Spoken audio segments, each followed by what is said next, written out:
মসজিদের ভিতরে নবী আলাইহিস সালাতু ওয়াস সালাম সাহাবায়ে কেরামদেরকে নিয়ে মশরায় বসেছেন। মজলিসে যখন বসেছেন, বেলাল রাদিয়াল্লাহু তাআলা আনহু যেহেতু মুয়াজ্জিন, সুতরাং বোঝা গেল নামাজের পর বেলাল সবচেয়ে বেশি কাছাকাছি বসা থাকে নবী আলাইহিস সালাতু ওয়াস সালামের। নামাজের পর নবী আলাইহিস সালাতু ওয়াস সালামকে চতুর্দিকে ঘেরাও করলেন সাহাবায়ে কেরাম। কিছুক্ষণ পর কুরাইশ গোত্রের কিছু মানুষ এসে বলতেছে, ইয়া বেলাল ইরফা মাকানাক, তুমি তোমার জায়গা থেকে উঠে যাও। ইযহাব ইজলিস খালফা মাজলিস, তুমি যাও মজলিসের পিছনে গিয়ে বসো। নবী আলাইহিস সালাতু ওয়াস সালামের গোত্রের মানুষ আমরা, অতএব নবীর কাছাকাছি বেশি হকদার বসার আমরা কুরাইশ গোত্রের মানুষই রাখি। এই কুরাইশ গোত্রের মানুষগণ কেমন জানি শ্রেষ্ঠত্বের অহংকার করতেছে। তারা বলতেছে, নবী আলাইহিস সালাতু ওয়াস সালাম কুরাইশ গোত্রের, নবী যেই গোত্রে জন্মগ্রহণ করেছেন, আমরাও তো সেই গোত্রে জন্মগ্রহণ করেছি, অতএব বেলাল তোমার চেয়ে আমরা কুরাইশ গোত্রের মানুষগণ নবী আলাইহিস সালাতু ওয়াস সালামের বেশি কাছাকাছি বসার অগ্রাধিকার, বেশি হকদার। কেন? ওই যে কুরাইশ গোত্রে জন্মগ্রহণ করার কারণে। অথচ আল্লাহ গোত্র এবং জাতি কেন পাঠিয়েছেন, কেন সৃষ্টি করেছেন? লিতাআরাফু, আয়াতে কারিমার মাঝে জানিয়ে দিয়েছেন, যাতে করে কিছু মানুষ অপর মানুষের সাথে পরিচিত হতে পারে, পরিচয় লাভ করতে পারে। আমি আপনার পরিচয় পেতে পারি, আপনি আমার পরিচয় লাভ করতে পারেন। এজন্য মূলত গোত্র এবং বংশ এবং জাতি সৃষ্টি করেছি। নবী আলাইহিস সালাতু ওয়াস সালাম যখন বেলালকে উঠাইয়া দেয়, বেলাল তখন মজলিসের পিছনে গিয়ে বসে। নবী আলাইহিস সালাতু ওয়াস সালাম তখন অপলক দৃষ্টিতে তাকিয়েছেন, বেলালের চোখে পানি। আল্লাহ তাআলা তখন এই অপমান সহ্য করতে পারে নাই, আল্লাহ সাথে সাথে এই আয়াত নাযিল করে পাঠাইয়া দিলেন।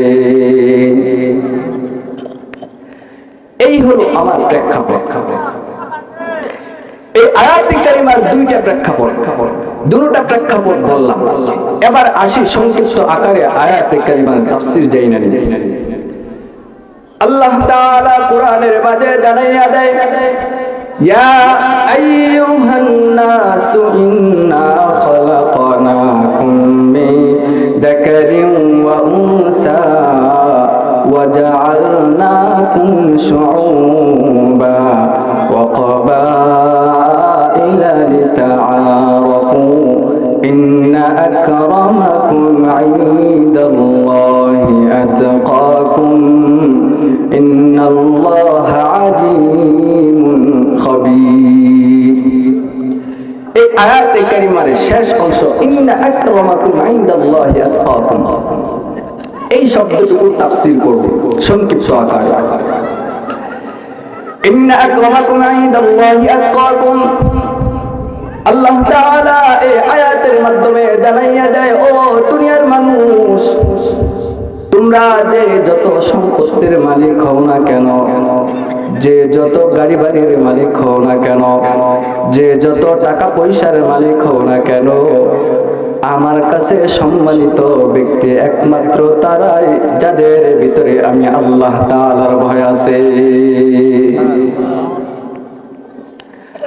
ও দুনিয়ার মানুষ, এই আয়াতে কারিমার তাফসীর করতে গিয়ে মুফাসসিরিনে কেরাম জানাইয়া দেয়,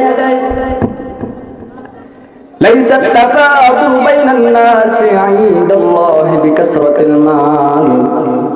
মুফাসসিরিনে কেরাম বলেন, আল্লাহ তাআলার কাছে দুনিয়ার কোনো মানুষ সম্মানিত হতে পারবে না।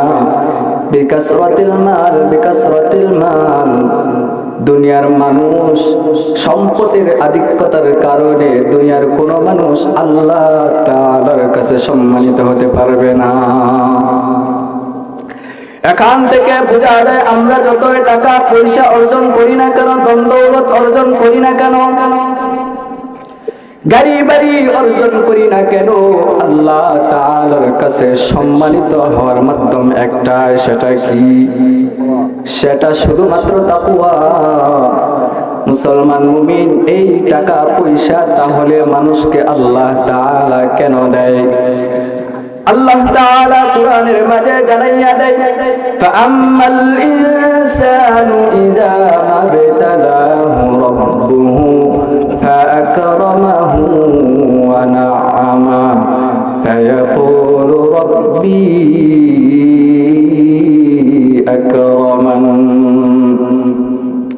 আল্লাহ তাআলা জানাইয়া দেয়, ও দুনিয়ার মানুষকে যখন তার প্রভু পরীক্ষায় ফেলে, ফাআকরামাহু ওয়া না'আমাহু, তাকে সম্মান এবং নিয়ামত, সম্পদ নামক নিয়ামতের মাধ্যমে তাকে পরীক্ষায় ফেলে। দুনিয়ার মানুষকে যখন সম্পদ দেওয়া হয় তখন এই মানুষগুলো ধারণা করে আল্লাহ তাআলা আমাকে সম্মানিত করেছে, ঠিক কিনা বলেন? এমনটা ধারণা করে কিনা মানুষ? অথচ আল্লাহ জানাইয়া দেন, দুনিয়ার কোন মানুষ সম্পদের মাধ্যমে আমি আল্লাহ তাআলার কাছে সম্মানিত হতে পারবে না। দুনিয়ার মানুষগুলো ধারণা করে আল্লাহ তাআলা আমাকে সম্পদ দিয়েছে মানে আমাকে সম্মানিত করেছে। আপনাদের এই ভাষাটা কেমন জানি আল্লাহ তাআলা কোরআনের মাঝে জানাইয়া দেয়, মানুষগুলোকে সম্পদ দেওয়া হয় পরীক্ষার জন্য, মানুষগুলোকে আল্লাহ তাআলা পরীক্ষা করার জন্য সম্পদ দেয়। অথচ মানুষ বোকার দল বুঝে না, তারা বলে ফায়াকুলু রাব্বি আকরামান, তারা বলে আমার প্রভু আমাকে দুনিয়ার জমিনে সম্পদ দিয়েছে মানে আমাকে আমার প্রভু সম্মানিত করেছে। অথচ আল্লাহ তাআলা সম্পদের মাধ্যমে সম্মানিত করে নাই। আল্লাহ তাআলা মূলত সম্পদের মাধ্যমে তাদেরকে বান্দাবান্দীদেরকে পরীক্ষায় ফেলায়। ঠিক এরকম ভাবে যাদেরকে সম্পদ দেয় না তাদেরকেও আল্লাহ তাআলা পরীক্ষায় ফেলায়। আল্লাহ তাআলা কোরআনের মাঝে জানাইয়া দেয়, ওয়া আম্মা ইযা মাবতালাহু